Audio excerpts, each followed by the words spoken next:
Hi folks, and welcome back to another fly tying tutorial. The fly you see in the vise is a wet fly, so without further ado, let's get into it. The hook in the vise is a Hanak H230 barbless hook. This one's at size 10 and it's finished on a medium wire, which is going to help us with this type of pattern.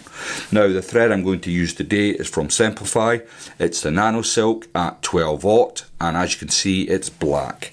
And as always with the Nano Silks, I'm going to get a touch of super glue onto the shank of the hook. Now if you're a regular follower of the channel, you'll know that I do this almost weekly.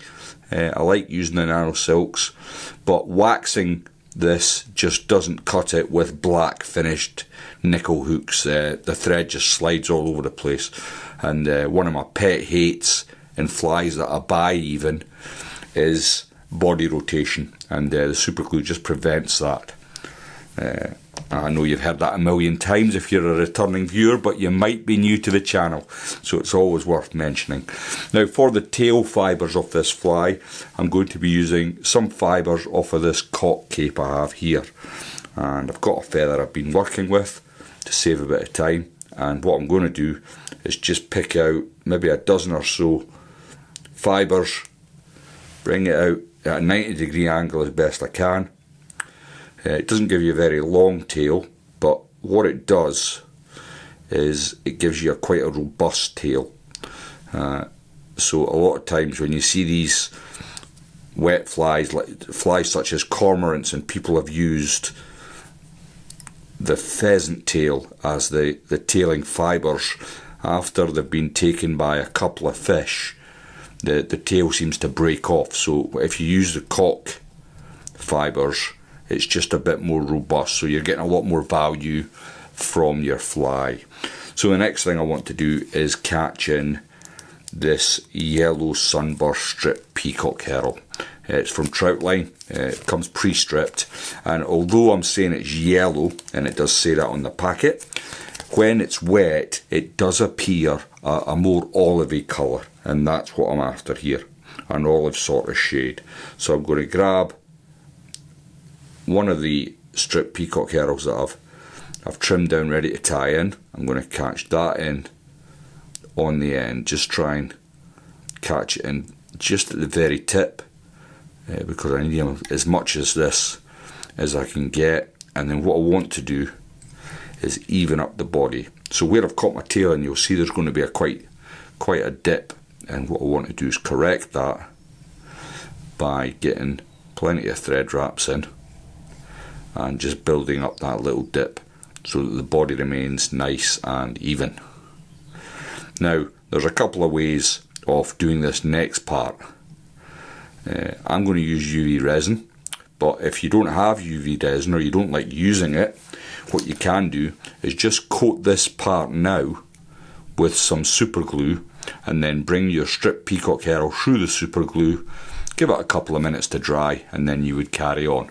But as I'm going to be using some resin, what I'm going to do is grab my hackle pliers and very gently catch on the end. Then I'm going to get some extra wraps in at the thorax here, and then I can simply wrap this up. Now the first couple of turns are always the most difficult, because that's where the strip peacock herring is at its weakest.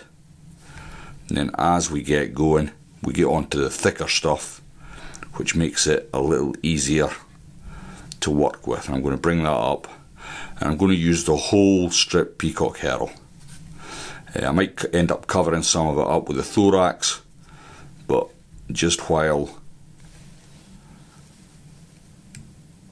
I've got this in the vise like it is, I'm going to secure it in. And it's always a great relief to me once I catch that strip peacock herring in, because if it comes off it'll ruin your day. Just take away the excess, didn't want to snap off there, and there we go. So I've got that in place. I'll just tidy up the cut end there. I'm going to move my thread to the front of the hook, out of the way of the body.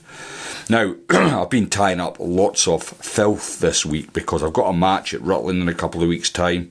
I would like to think that the fish might have moved higher up in the water column, and that's what this kind of fly's for. It's for fishing in the upper layers. That's why at the start I said on the medium hook that would help me, because I don't want the fly to sink too quickly, hence the tail and the hackle that we're going to have at the front. But anyway, let's get on and finish the body, and I'm using some Solaris bone dry here. I'll simply get quite a lot of the resin off the brush. I don't need a lot. It's just to offer this rib a little bit of protection. Now the difference between this and the super glue is negligible. I use both methods myself, just depends what's at hand on my bench, and funnily enough everything seems to be at hand, because the small snapshot that you see into the tying videos, you don't see the absolute devastation and clutter that is my working bench. So I've got my layer of resin on. I'll turn the torch the right way up and hopefully we'll cure this resin.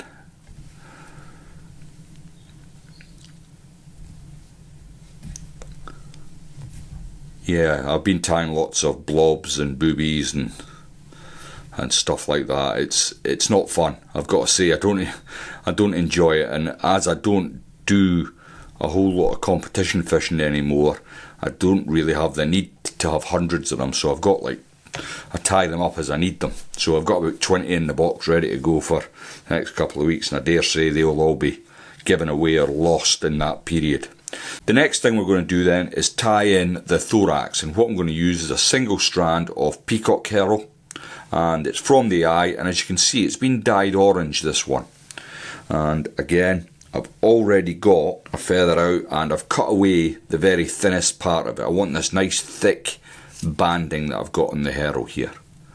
So I'm going to catch that in there like so. And then what I'm going to do next is start to build a small rugby ball shape. Now, when you're tying with thread at 12/0, it takes a little bit of time to build this shape up. If you were using a thicker thread such as 6/0, you would have this built in no time. But as I'm using 12/0, it does take a bit of time. Now, while I'm doing this, I might as well explain how I would fish a team of crunchers. So, as I said earlier, it is really a fly for fishing much higher in the water column. So to that end, very often, if I'm not fishing them straight through, I would have either a booby on the point or a fab, which would help me keep these really high in the water, in the top 4 to 5 feet. And they can be devastating patterns. If you're using the sort of shiny buzzers, and I have been tying a few of them in the hope that I might get some use out of them, these will sink really quickly in the water, whereas your cruncher type and wet flies won't. Now, what I'm going to do now, before I bring this herring round, I'm going to add a little bit of super glue. And again, this is just a longevity thing. If you're confident that you've got plenty in your box and you're happy to replace them every couple of fish, please feel free to skip this step. But as I am tight as a duck's arse, I like to have my flies last as long as possible.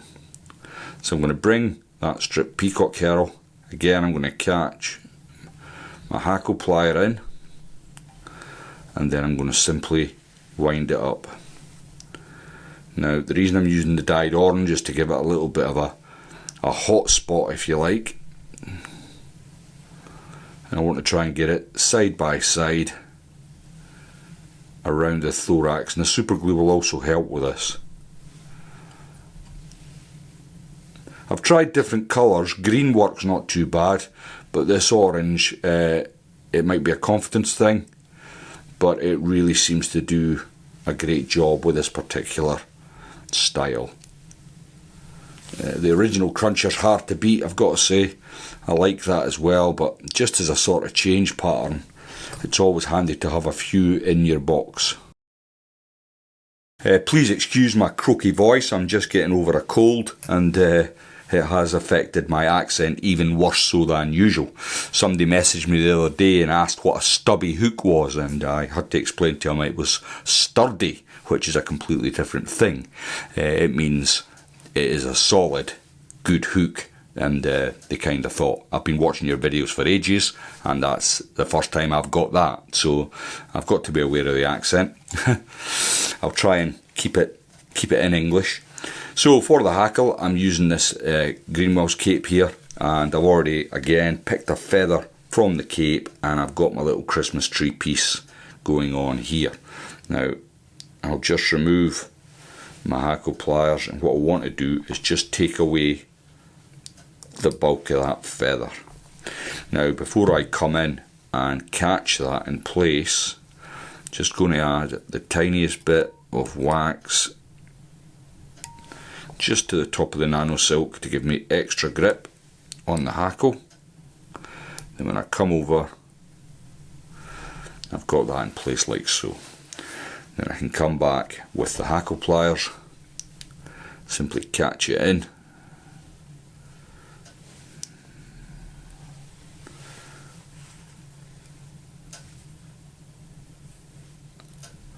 and bring it round. So what I'm doing with my fingers here, apart from obliterating your view of the fly, is I am folding the hackle back onto the stem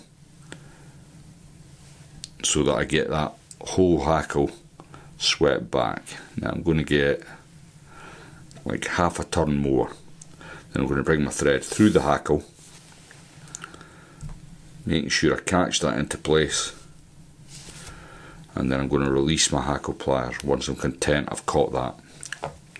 Then if I lick my thumb and forefinger off my left hand, I can sweep everything back, and then what I want to do is build a nice, neat, small black head. Then I can come in, remove the excess hackle, which should come away quite easily, and that's looking pretty good. Now the head is small, and what I like to do, rather than have to go in afterwards, is I'm going to add a little UV resin to my thread.